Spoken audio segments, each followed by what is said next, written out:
নমস্কাৰ বন্ধুসকল, মই আপোনালোক সকলোকে মোৰ চেনেললৈ স্বাগতম জনাইছোঁ। বন্ধুসকল, মোৰ নাম গোবিন্দ ৰাজ শৰ্মা, এজন এষ্ট্ৰবাস্তু এক্সপাৰ্ট নিউমেৰলজিষ্ট। বন্ধুসকল, আপোনালোকৰ সুবিধাৰ্থে মই চেনেলটোত বাস্তুৰ সম্পৰ্কে, সংখ্যাতত্বৰ সম্পৰ্কে, জ্যোতিষৰ সম্পৰ্কে, তাৰ লগতে তন্ত্ৰৰ বিভিন্ন প্ৰয়োগৰ ভিডিঅ'সমূহ ইয়াত আপলোড কৰি থাকোঁ। গতিকে যদিহে আপোনালোকৰ মোৰ চেনেলৰ ভিডিঅ'সমূহ চাই ভাল লাগে, অনুগ্ৰহ কৰি মোৰ চেনেলটো ছাবস্ক্ৰাইব কৰিব, ভিডিঅ'সমূহ লাইক কৰিব, কমেণ্ট কৰিব আৰু যিমান পাৰে শ্বেয়াৰ কৰিব। বন্ধুসকল, আজি মই আপোনালোকৰ লগত আপোনালোকৰ সকলো মনৰ ইচ্ছা অতি দ্ৰুত গতিত পূৰ্ণ কৰা এটা অত্যন্ত শক্তিশালী ল অফ এট্ৰেকশ্যনৰ টেকনিকৰ সম্পৰ্কে আলোচনা কৰিবলৈ আগবাঢ়িছোঁ। বন্ধুসকল, আমাৰ প্ৰত্যেকৰে কিছুমান ইচ্ছা থাকে, আমাৰ কিছুমান সপোন থাকে। এই সপোনখিনি পূৰণ কৰিবৰ কাৰণে আমি দিনে নিশাই পৰিশ্ৰম কৰোঁ আৰু সেই ক্ষেত্ৰত আমাক দৈবিক কৃপা দৃষ্টিৰো প্ৰয়োজন হয়। কিন্তু আমি কেৱল পৰিশ্ৰম কৰিয়ে সকলোখিনি আহৰণ কৰি ল'ব নোৱাৰোঁ।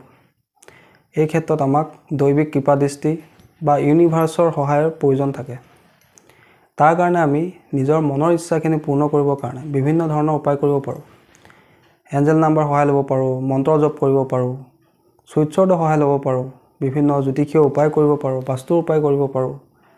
বিভিন্ন ধৰণে আমি নিজৰ মনৰ ইচ্ছাখিনি পূৰ্ণ কৰাৰ ক্ষেত্ৰত কাম কৰিব পাৰোঁ। যাতে দৈবিক কৃপাদৃষ্টি লাভ হয়, ইউনিভাৰ্ছৰ কৃপাদৃষ্টি লাভ হয়, তাৰ কাৰণে আমি সদায় বিভিন্ন ধৰণৰ সৰু সৰু উপায় কৰিব পাৰোঁ। যিখিনি উপায় কৰিবৰ কাৰণে আমাৰ কোনো ধৰণৰ টকা পইচা খৰচ কৰিবলগীয়াও নহয়। একেবাৰে চিম্পুল উপায়, একেবাৰে কিছুমান সৰু উপায়। আজি ঠিক তেনেকৈ আপোনালোকৰ সকলো মনৰ ইচ্ছা দ্ৰুত গতিত পূৰ্ণ কৰাৰ এটা অত্যন্ত সহজ আৰু সৰল উপায়ৰ সম্পৰ্কে মই আজি আপোনালোকক ক'বলৈ আগবাঢ়িছোঁ। গতিকে অনুগ্ৰহ কৰি ভিডিঅ'টো শেষলৈকে চাব, যাতে সম্পূৰ্ণ কথাখিনি বুজি পায়। বন্ধুসকল, এতিয়া কথা হ'ল, যেতিয়া আমি ৰাতিপুৱা সময়ত সাৰ পাওঁ, সেইটো সময়ত আমাৰ মাইণ্ডটো ফ্ৰেছ হৈ থাকে, আমাৰ মাইণ্ডটো ব্লেংক হৈ থাকে। এই সময়ছোৱা আমাৰ দিনটোৰ কাৰণে আৰম্ভণিৰ সময়।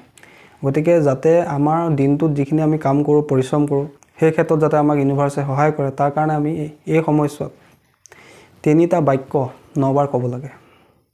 আৰু এই বাক্য 3 শাৰীক আমি দিনটোৰ 3টা সময়ত ক'ব লাগে। ৰাতিপুৱাৰ সময়ত ক'ব লাগে, শুই উঠিয়ে ক'ব লাগে। তাৰপিছত দুপৰীয়া সময়ত আমি এই বাক্য 3 শাৰী 9 বাৰ ক'ব লাগে।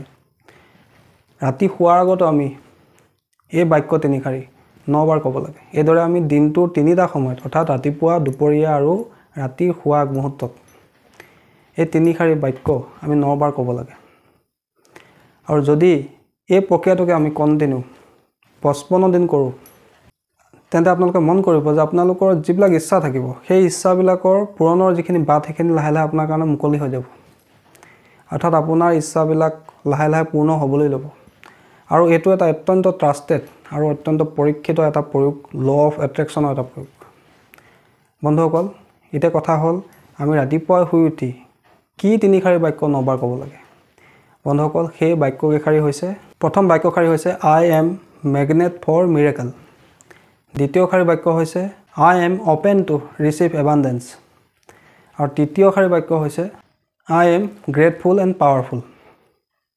তাৰপিছতে আপোনালোকে নিজৰ মনৰ ইচ্ছাটো কৈ thank you universe, thank you universe, thank you universe 3 বাৰ ক'ব লাগে।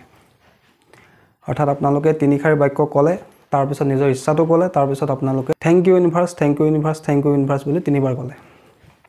আৰু এই বাক্য 3টাকে আপোনালোকে 9 বাৰ ক'ব, তাৰপিছতে নিজৰ ইচ্ছাটো ক'ব, তাৰপিছতে 3 বাৰ thank you universe, thank you universe, thank you universe বুলি ক'ব। বন্ধুসকল, ইচ্ছাটো কওঁতে এটা কথা মনত ৰাখিব যে ইচ্ছাটো আপোনালোকে সদায় প্ৰেজেণ্ট টেন্সত ক'ব। কেনেকৈ ক'ব? ধৰি লওক কাৰোবাৰ চৰকাৰী চাকৰি লাভৰ কিবা ইচ্ছা আছে, তেতিয়া তেওঁলোকে ক'ব, মোৰ চৰকাৰী চাকৰি লাভ হোৱাৰ কাৰণে thank you universe, thank you universe, thank you universe.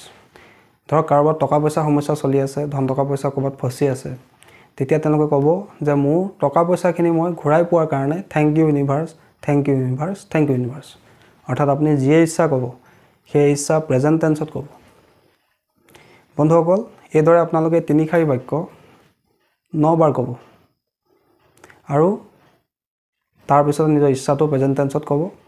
তাৰপিছতে 3 বাৰ thank you universe, thank you universe, thank you universe বুলি ক'ব। ঠিক তেনেকৈ এই প্ৰক্ৰিয়াটোকে আপোনালোকে ৰাতিপুৱা শুই উঠি কৰাৰ পিছত নেক্সট দুপৰীয়া 12 বজাৰ পৰা 3 বজাৰ ভিতৰত যিকোনো এটা সময়ত আপোনালোকে কৰিব। আৰু সম্পূৰ্ণ মনত পজিটিভিটি লৈ কৰিব। এনেকুৱা নহয় যে আপুনি দেখাক দেখি, কাৰোবাক দেখি পেলাই আপুনি কৰিছে, তেনেকুৱা নহয়। সম্পূৰ্ণ মনত পজিটিভিটি লৈ একাগ্ৰতাৰ সৈতে প্ৰক্ৰিয়াটো কৰিব, এই প্ৰয়োগটো কৰিব। তাৰপিছতে লাষ্টত আপুনি যেতিয়া আপুনি বিচনালৈ যাব ৰাতিৰ সময়ত, শোৱাৰ আগমুহূৰ্তত আপোনালোকে একেটা প্ৰক্ৰিয়াকে পুনৰ কৰিব অৰ্থাৎ এই 3 শাৰী বাক্য 9 বাৰ ক'ব আৰু 3 শাৰী বাক্য কোৱাৰ পিছত নিজৰ ইচ্ছাটো প্ৰেজেন্ট টেন্সত ক'ব তাৰ পৰা আকৌ পুনৰ thank you universe thank you universe thank you universe ক'ব আৰু এই প্ৰক্ৰিয়াটোকে আপোনালোকে অৰ্থাৎ ৰাতিপুৱা এবাৰ দুপৰীয়া এবাৰ আৰু ৰাতি শোৱাৰ আগমুহূৰ্তত এবাৰ এইদৰে দিনটো 3 বাৰ কৰিব কন্টিনিউ 55 দিন কৰিব আপোনালোকে চাব আপোনালোকৰ যে ইচ্ছা নহওক কিয় সেই ইচ্ছা পূৰণৰ বাট মুকলি হ'ব আৰু সেই ইচ্ছা দ্ৰুত গতিত পূৰণ হ'ব ইউনিভাৰ্ছে আপোনাক সেই ইচ্ছা পূৰ্ণ কৰাৰ ক্ষেত্ৰত সহায় কৰিব কেৱল কেইটামান কথা আপোনালোকে ধ্যান ৰাখিব এই প্ৰয়োগটো কৰোঁতে যে আপোনালোকে পাৰিলে এই প্ৰক্ৰিয়াটো যেতিয়া আৰম্ভ কৰিব সেইদিনাখনিৰ পৰা কন্টিনিউ কৰি যাব আৰু ইয়াত কোনো ধৰণৰ বাধাবাধকতা নাই মহিলাসকলে মাহেকীয়াৰ সময়তো এই প্ৰয়োগটো কৰিব পাৰে আৰু এই প্ৰয়োগটো কোনো ধৰ্মৰ মহিলা বা পুৰুষে কৰিব পাৰে বন্ধুসকল এই প্ৰয়োগটো একেবাৰে এটা সহজ প্ৰয়োগ একেবাৰে এটা সৰল প্ৰয়োগ এই প্ৰয়োগটো কৰিবৰ কাৰণে কোনো ধৰণৰ নীতি নিয়ম পালন কৰাৰ কোনো প্ৰয়োজন নাই কেৱল ৰাতিপুৱাৰ সময়ত যেতিয়া আপোনালোকে এই প্ৰয়োগটো কৰিব প্ৰয়োগটো কৰাৰ পিছত 10-15 মিনিটৰ কাৰণে আপোনালোকে কেৱল আইনাখনৰ ওচৰলৈ নাযাব বা নিজৰ প্ৰতিবিম্ব নাচাব 10-15 মিনিটৰ পিছত আপোনালোকে ইচ্ছা কৰিলে চাব পাৰে প্ৰক্ৰিয়াটো কৰিয়ে একেবাৰে আইনাৰ সন্মুখলৈ গুচি নাযাব অলপ সময় আপোনালোকে অকলশৰীয়াকৈ বহিব নিজৰ মনটোক স্থিৰ কৰিব তাৰ পিছত এই প্ৰয়োগটো কৰিব তাৰোপৰি যদি পাৰে প্ৰক্ৰিয়াটো কৰাৰ সময়ত আপোনালোকে নিৰামিষ আহাৰ গ্ৰহণ কৰিব বন্ধুসকল আশা কৰিছো আজি আপোনালোকে গম পালে যে কি উপায়েৰে আমি নিজৰ মনৰ ইচ্ছাবিলাক অতি দ্ৰুত গতিত পূৰণ কৰিব পাৰোঁ কি উপায়ৰ জৰিয়তে আমি নিজৰ মনৰ ইচ্ছাখিনি পূৰ্ণ কৰাৰ ক্ষেত্ৰত দৈবিক কৃপাদৃষ্টি বা ইউনিভাৰ্ছৰ সহায় ল'ব পাৰোঁ বন্ধুসকল এটো এটা অত্যন্ত সহজ আৰু সৰল টেকনিক হয় যদি আপোনালোকৰ কিবা এনেকুৱা ইচ্ছা আছে যেটো ইচ্ছা আপোনালোকে অতি সোনকালে পূৰ্ণ হোৱাটো বিচাৰে তেন্তে আপোনালোকে এই প্ৰয়োগটো সহায় ল'ব পাৰে